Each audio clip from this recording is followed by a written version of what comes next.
Oh. Let's talk about traditions, customs, traditions related to money in Filipino-Chinese culture. Mm. Can you remember some? Marami. Sobrang daming traditions yung mga Chinese.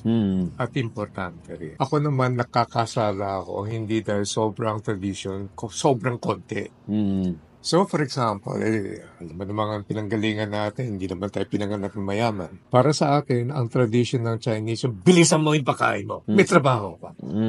Kahit fried chicken yan, kahit na dilata, bilisan mo yan. So, ayaw kong masayang yung oras ko sa pagkain. Kaya I can finish a meal until now. I can finish a meal in 10 minutes. Tama. Tatrabaho na ako. Hindi naman pala tama yun. Meron din palang tradition na yung pagkain na yan, you savor it, and you enjoy it. Pero dala-dala yan hanggang ngayon. Ngayon nakikita ko yung anak namin na masipag naman magtrabaho, pero they also learn how to enjoy food. Kaya naman pala, hindi ako nagse-celebrate ng birthday ko. Laging kliyente ko nagse-celebrate ng birthday ko. Kasi nandun ako nagtuturo eh. Pag nalaman nilang birthday ko, silang bumibili ng cake, ako hindi niregaluhan. Mali rin. Dapat may mga tradition to preserve the sanctity of the occasion. Pero ang kabaliktaran naman yan, iba. Yung tradition naman ng iba, halimbawa, in a local Filipino traditional community, ang tradition nila ay tradition at paniniwala. Kapag ikaw kumikita na, bumili na agad tayo ng sariling bahay.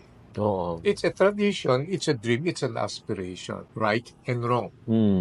Halimbawa, nakapagtrabaho na ngayon yung anak mo, kumikita na ng konti, kumikita ka na, halika na, mag-down payment na tayo sa bahay.